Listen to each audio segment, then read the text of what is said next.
Bonjour et bienvenue dans cette série de vidéos d'Énergie Métropole, le service public de la transition énergétique de la métropole Rouen-Normandie. Ce réseau rassemble 114 structures partenaires et toutes les directions de la collectivité autour d'un objectif ambitieux, 100% d'énergie renouvelable sur le territoire en 2050. Ce cap a été fixé en 2019 et en 2024, on fait le point. Je vous propose d'aller à la rencontre de plusieurs de ces acteurs. 16 enjeux, 16 vidéos pour décrire un maximum d'actions concrètes. C'est parti!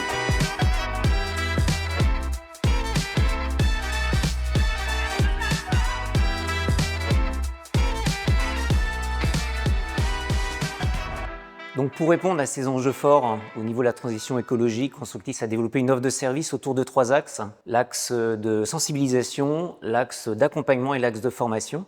Et notamment sur l'agglomération de Rouen, on travaille avec des entreprises qui veulent vraiment intégrer la transition écologique dans leur stratégie d'entreprise. Alors très concrètement, il y a eu tout un plan d'action, des fois avec des petites actions ou des actions plus impactantes. Mais à titre d'exemple, il y a une volonté maintenant de travailler avec des partenaires qui sont en démarche RSE, de pouvoir choisir des matières premières au niveau de la peinture à moins de 20 km pour être sur des circuits courts. Voilà. Sensibiliser également l'ensemble des salariés de l'entreprise sur la thématique de la transition écologique. Et on a un exemple dans l'agglomération de Rouen, c'est l'entreprise Peinture et Nuances, où M. de Barros, qui est dirigeant de cette entreprise, s'est posé la question qu'est-ce qu'on pourrait faire au niveau de l'entreprise. Et donc on a accompagné, on a analysé un petit peu avec lui le besoin.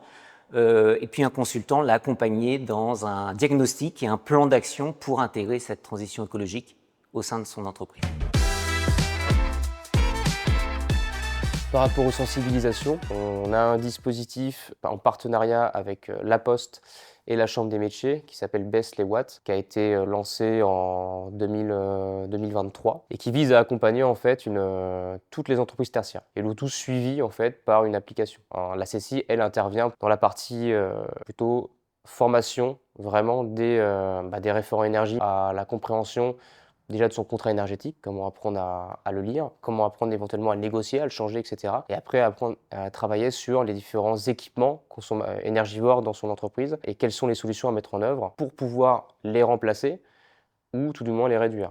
Et le tout, bien sûr, relayé vers les subventions ou les aides qui sont disponibles sur le territoire. Sur les économies d'énergie, c'est lors des visites sur site où on peut parler de sobriété énergétique ou d'efficacité énergétique. On peut les accompagner à la mise en place aussi de leurs actions qui sont en lien avec les audits énergétiques. Et puis après, on a des outils tels que la newsletter où on diffuse en fait des informations concernant les dispositifs d'aide, tout ce qui est aussi réglementaire. Et puis, on organise aussi des événements pour sensibiliser avec au maximum des retours d'expérience d'autres acteurs économiques qui ont mis en place des actions pour que ça puisse servir d'exemple et embarquer et créer un réel effet d'entraînement entre les différents acteurs. Grâce au compteur Linky, l'ensemble des clients sur le territoire a la possibilité de consulter sur son espace client en ligne la courbe de charge, demi-heure par demi-heure, de sa consommation, la comprendre et maîtriser au mieux sa consommation. Vous prenez un exemple d'une commune qui va pouvoir examiner la consommation de son école et de s'interroger sur pourquoi il resterait une consommation pendant les vacances scolaires par exemple et d'agir pour corriger cette situation. La sensibilisation aux économies d'énergie, c'est effectivement une mission sur laquelle on a très vite aussi essayé de se mobiliser. Et donc, j'ai souhaité qu'on puisse être présent sur les salons des associations des communes, sur des événements à l'échelle métropolitaine comme le salon de l'habitat. On a été aussi présent à l'Armada pour pouvoir montrer déjà qu'Alterne existait, qu'on était là sur un service gratuit pour les habitants du territoire et leur montrer leur intérêt en matière d'économie d'énergie sur des petits gestes. La métropole a décidé de lancer des kits solaires pour les habitants. C'est Alterne qui porte cette action-là. Et donc voilà, c'est autant d'actions qu'on essaye de développer pour avoir aussi cette forme de pédagogie autour des économies d'énergie au quotidien et potentiellement d'embarquer les gens sur un projet de réhabilitation un peu plus conséquent de leur logement.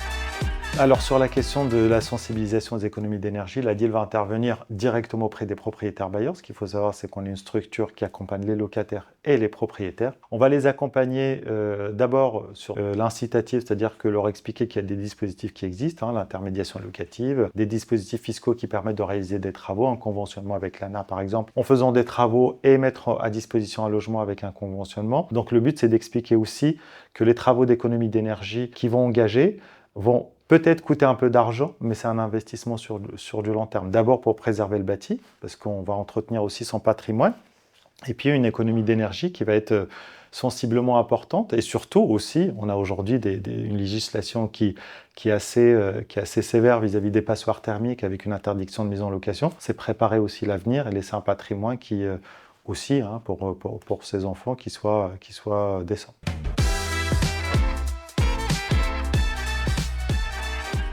On a créé un livret sur la rénovation architecturale et thermique qui va permettre de balayer tous ces sujets qui sont reliés aux économies d'énergie, la rénovation thermique évidemment, l'orientation des façades, la création des ouvertures, la façon d'implanter au mieux une extension de construction. Tous ces sujets architecturaux qui se rapportent aux économies d'énergie et qu'on prend en compte à chaque fois dans une démarche de projet d'un particulier qui vient nous voir.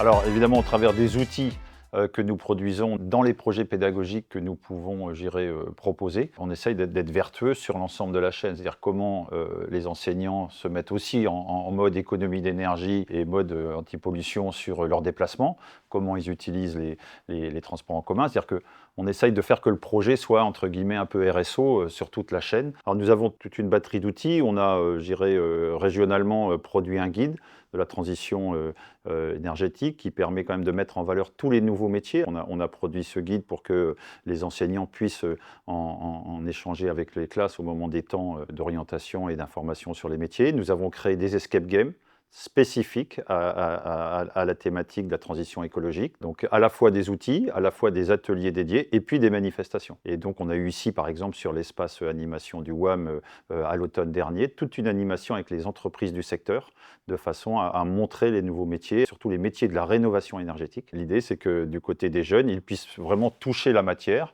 voir un petit peu la correspondance, je dirais, d'un corps de métier à l'autre dans une rénovation globale et qu'on les sensibilise. Donc l'intérêt, c'est qu'à la fois on leur parle métier, on leur parle formation et ça nous permet, chemin faisant, de parler des économies d'énergie.